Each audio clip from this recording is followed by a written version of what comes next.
이어서 우리 김기동 목사님께서 말씀 전해 주시겠습니다. 김 목사님은 시인이십니다. 그리고 이전에 모시교협 회장님을 역임하셨습니다. 지금 셀토스 충만교회를 담임하고 계십니다. 이번에 좀 개인적인 일로 이 자리에 오시기 어려웠습니다. 그래서 몇 번 사용을 하셨는데 제가 이겼습니다. 그래서 드디어 나오시게 됐습니다. 박수로 우리 환영하십니다. 네, 오늘 이렇게 미주 크리스천 군인 협회 창립 39주년 기념과 제36회 크리스천 문학 신인상 시상식에서 하나님의 말씀을 전할 수 있게 된 것을 기쁘게 생각합니다. 오늘 이 시간에 하나님의 큰 은혜가 임하게 될 줄로 믿습니다. 저는 중학교 때 다니던 교회에 목사님이 매주일 설교를 주보에다 신앙시로 이렇게 써서 올렸습니다. 그래서 중학교 때 참 부러웠습니다.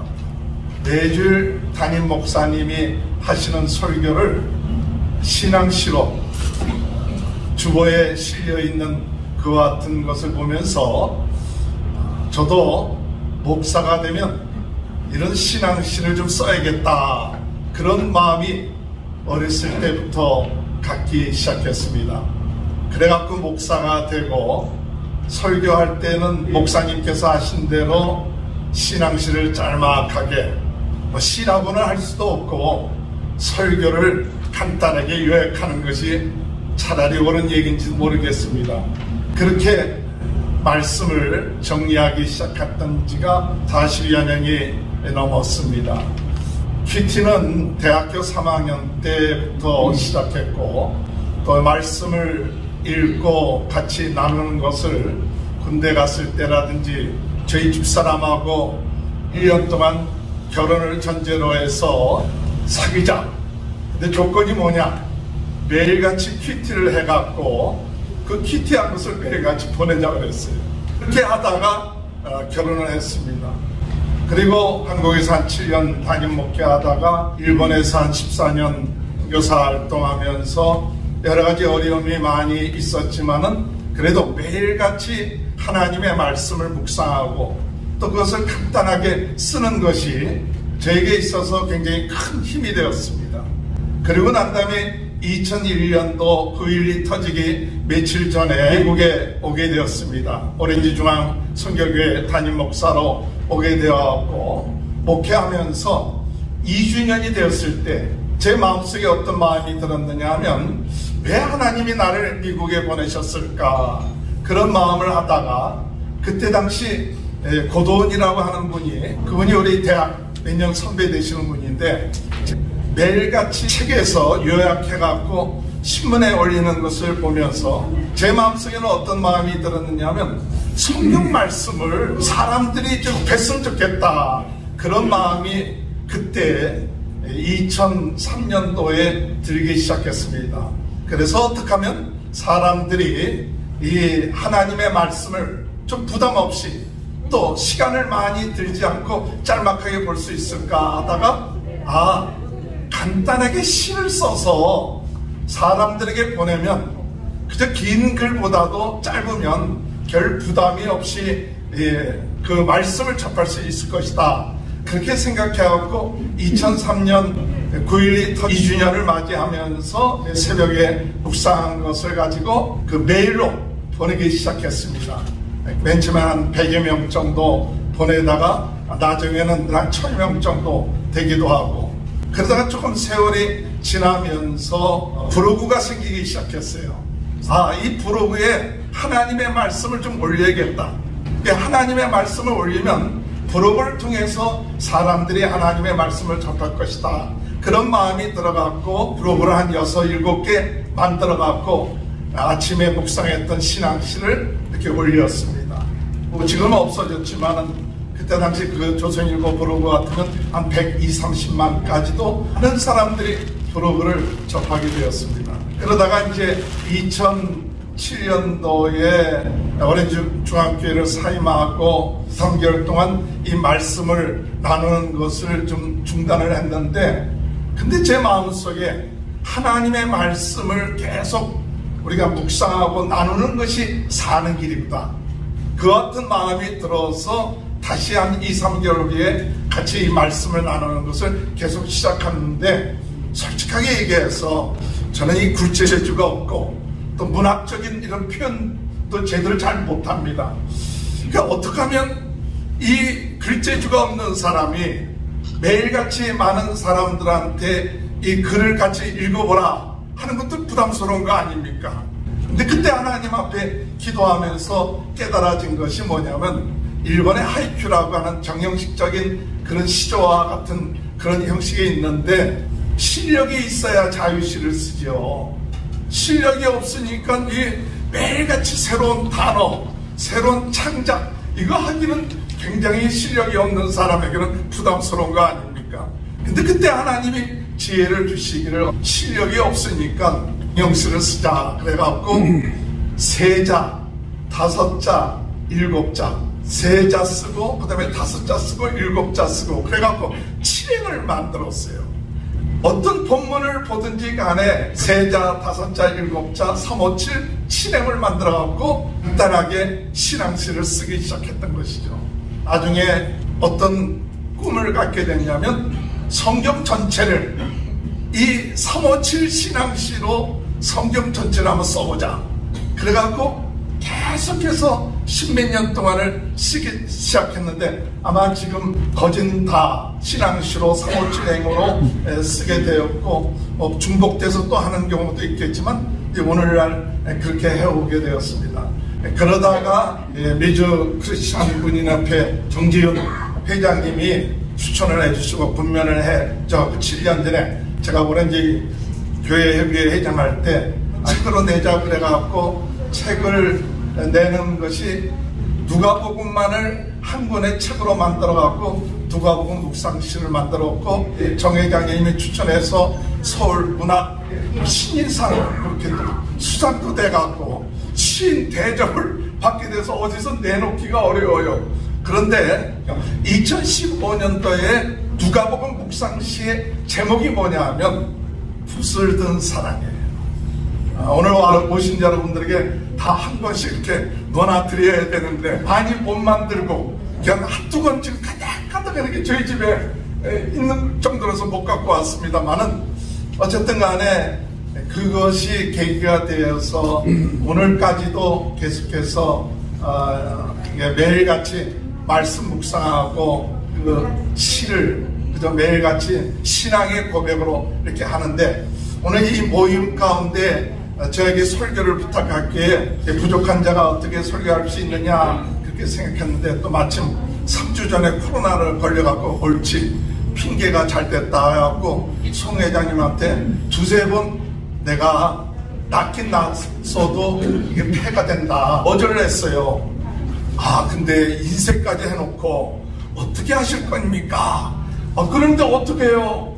그래서 나았으니까 오늘 우리 송 회장님이 이기셨습니다.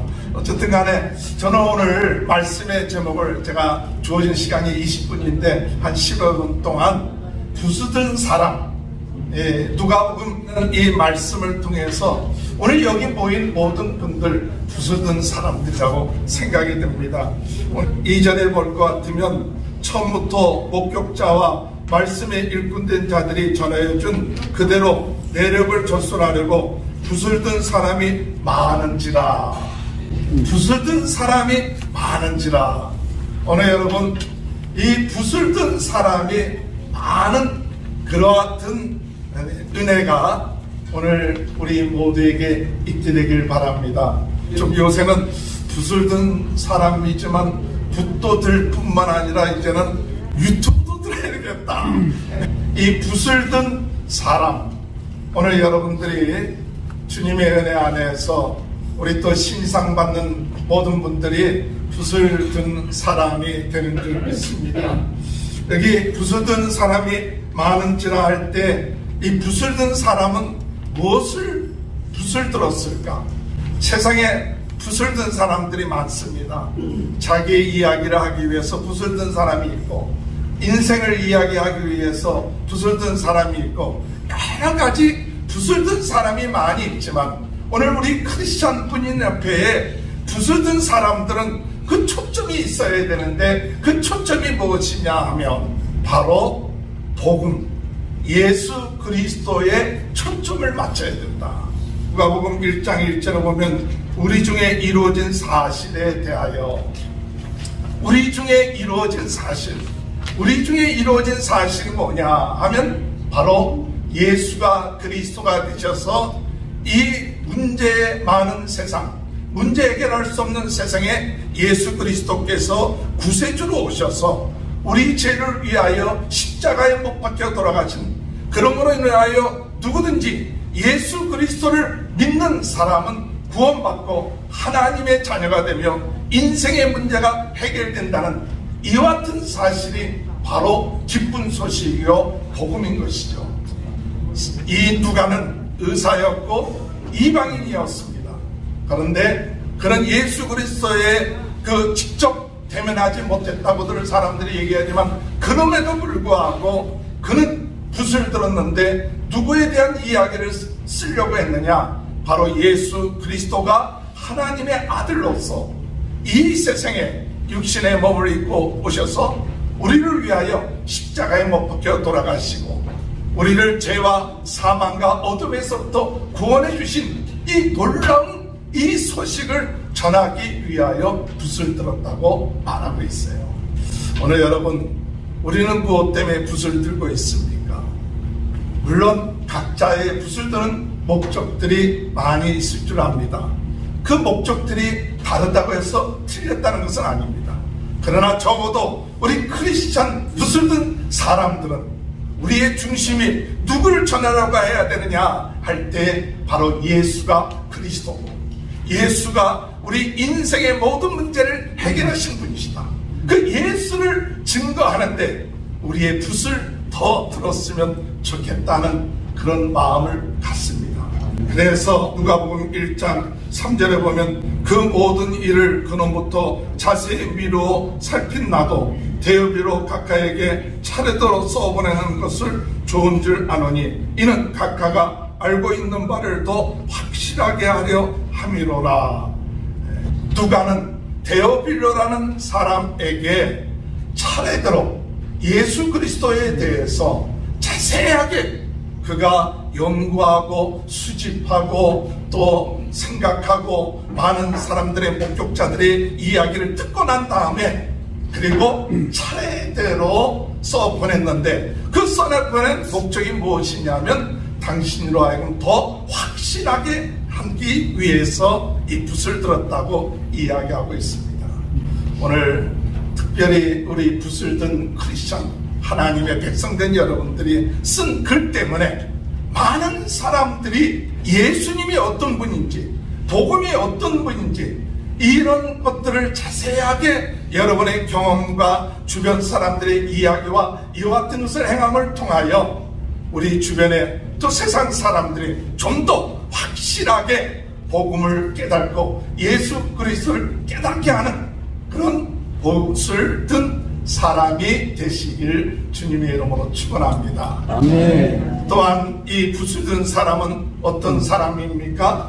이 붓을 든 사람은 이 누가복음과 사도행전은 누가가 썼는데 흐름을 쭉 볼 것 같으면 붓을 들 때 중요한 사실이 있습니다. 붓을 때 중요한 사실은 자기의 생각을 쓰기보다, 자기의 뜻을 적기보다도 붓을 든 사람은 항상 성령의 감동을 받고 성령의 가르쳐 주심과 성령의 생각나게 하심에 따라서 글을 쓰기 시작했다는 사실입니다. 때로는 우리가 글을 쓸 때 내 생각을 쓰기가 쉽습니다. 내 주장을 하기가 쉽습니다. 물론 그것이 나쁘다는 이야기가 아닙니다. 그러나 적어도 우리 주님의 은혜 안에서 붓을 든 사람이 된 사람은 그 중심에 어떤 마음을 가지고 있어야 하느냐 하면 성령님이 감동으로 붓을 든 사람이 되겠다. 성령의 감동에 따라서 글을 써야겠다. 이와 같은 마음을 갖는 것이 참 중요하다고 생각되는 것이죠. 디모데후서 3장 16절 모든 성경은 하나님의 감동으로 된 것으로 교훈과 책망과 바르게 함과 의로 교육하기에 유익하니. 오늘 여러분 꼭 우리가 성경을 쓰지 않는다 할지라도 우리 안에 성령님이 계세요. 성령이 우리에게 감동을 주세요. 오늘 우리에게 있어서 참 중요한 것은 내 안에 계신 성령님의 그 감동을 무시하고 내 생각대로 내 뜻대로 혹시 우리는 글을 쓰고 있지는 않습니까? 우리 안에 계신 성령님이 우리에게 감동을 줄 때 우리가 순종하고 주님 말씀하시옵소서, 내가 주님의 대필자가 되겠습니다, 성령님의 대필자가 되겠습니다. 아마 누가도 그런 마음을 가지고 누가복음과 이 사도행전을 쓴 줄로 생각합니다. 오늘 우리 크리스찬 분인 우리 모든 회원님 되신 분들은 성령의 감동을 받아서 글을 쓰는 귀한 은혜의 역사가 있게 되길 바랍니다.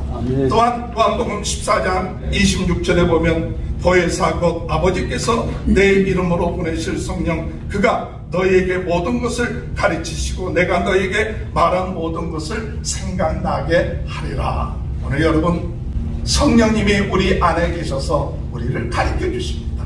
생각나게 하십니다. 그것을 여러분이 참 고요하게 성령님의 가르쳐 주심과 생각나게 하심을 따라서 글을 쓸 수 있다면 우리 생각, 우리 차원의 글이 아니라 높은 하나님의 차원의, 하나님의 그런 은혜의 차원의 글들이 나올 거예요.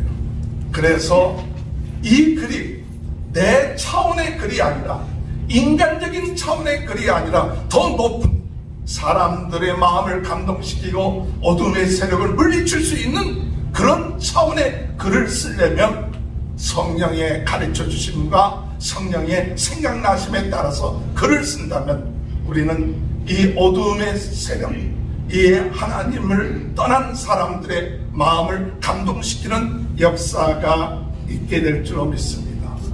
오늘 여러분 붓을 든 사람은 성령의 감동으로 성령의 말하게 하심과 가르침을 가지고 쓰기 위해서 붓을 든 사람들은 성령 충만해야 됩니다. 사도행전 2장 4절에 그들이 다 성령의 충만함을 받고 성령의 말하게 하심을 따라 다른 언어들로 말하기를 시작하니라. 성령 충만하면 성령의 말하게 하심에 따라서 우리는 글을 쓸 수 있다. 오늘 붓을 든 여러분 성령의 감동을 받으시고 성령의 가르치심과 생각나게 하심에 따라 글을 쓰시고 성령 충만하여 하나님의 뜻과 하나님의 생각을 전하는 글을 쓰는 귀한 여러분 한 사람 한 사람들이 되시길 주님의 이름으로 축원합니다. 마지막으로 붓을 든 사람은 어떤 사람일까요? 붓을 든 사람은 자기 중심이 아니라 오직 주님의 중심이고 자기의 영광을 받으려고 하지 말고 하나님께 영광을 돌리고 그리고 붓을 우리가 들어서 쓰는 것만이 아니라 내가 쓴 글에 대해서 우리가 깨닫게 해주신 글에 대해서 순종할 줄 아는 자가 복 있는 사람이에요. 오늘 여러분 우리가 글을 쓰다 보면 자칫 잘못하면 나 중심이 되더라고요. 또 글을 쓰다 보면 내가 영광을 받으려고 할 때가 가끔가다 있더라고요. 그래서 내 쓴 글에 대해서 자부심을 갖고 내가 영광을 취하게 되고 하는 그와 같은 마음들이 우리 마음속에 있게 될 때가 있습니다. 그리스도 안에서 붓을 든 사람은 내 중심이 아니라 항상 예수 중심, 내 영광이 아니라 하나님께 영광, 그리고 붓을 들어서 쓰는 것뿐만 아니라 그 쓴 글대로 순종할 때에 하나님께 영광을 돌리게 될 줄 믿습니다. 우리 기독교는 깨닫는 종교만이 아닙니다. 우리 글 쓰는 사람은 글만 쓰는 사람들이 아닙니다. 내가 쓴 글에 대해서 책임을 지고 순종하는 사람, 그것이 글 쓰는 사람입니다. 하나님의 말씀, 또 하나님이 깨닫게 해주는 것, 성령님이 깨닫게 해주는 대로 우리가 글을 쓰고, 그리고 그거에 부끄럽지 않게끔 순종해 나갈 때 하나님의 놀라운 축복을 받게 될 줄 믿는 저와 여러분이 되시길 주님의 이름으로 축원합니다. 아멘. 제가 붓을 든 사람이라는 제목 가지고 357로 쓴 것 같이 나누고 마치도록 하겠습니다. 붓을 든 사람, 이제는 붓을 든 사람 되기를 소원한다. 성령의 역사하심의 목격자가 되려한다. 성령의 깨닫게 하심 기록하길 원한다. 성령께 순종함으로 주의 뜻을 이룬다. 날마다 성령께 배운 말씀대로 나간다. 대대로 성령의 역사 전달하기 원한다. 붓을 든 믿음의 사람 곳곳에 일어난다. 오늘 여러분 다 붓을 든 사람입니다. 여러분 귀한 여러분들이 믿음의 사람으로 곳곳에서 여러분의 쓴 글을 통하여 많은 사람들이 주님 앞에 돌아오고 축복받는 귀한 역사가 있게 될 줄 믿습니다. 기도하겠습니다. 사랑의 주님 감사합니다. 주님 안에서 붓을 든 사람 되게 하시니 감사합니다. 우리 안에 예수님을 믿을 수 있게 하시니 감사합니다. 성령님이 내주하셔서 감동 주시고 생각나게 하시고 가르쳐 주시고 인도하시니 감사합니다. 오늘 이곳에 모인 모두가 붓을 든 사람으로 예수 그리스도 중심으로 하나님께 영광 돌리며 더욱더 이 어두운 사회에 붓을 든 사람들이 많아짐으로 인하여 밝고 소망 있는 사회가 될 수 있도록 은혜 주시고, 우리 미주 크리스천 문인협회를 주님 축복하여 주시고, 우리 수고하시는 아버지 정지은 이사장님, 또한 아버지 송중록 회장님 모든 회원들을 축복하여 주시며 40여 년이라는 귀한 세월 동안 하나님께서 우리 미주 크리스천 문인협회를 축복하시고 역사해 주신 것 감사합니다. 수고하신 모든 분들 축복하시고 앞으로 더욱더 비전과 꿈과 소망이 넘치는 우리 미주 크리스천 협회가 될 수 있도록 은혜 주시며, 새로 친상 받은 분들의 은혜를 허락하시고 지혜 주시고 또 하나님 영광 돌릴 수 있도록 축복하여 주옵소서. 예수님의 이름으로 간절히 축복하며 기도하옵나이다. 아멘.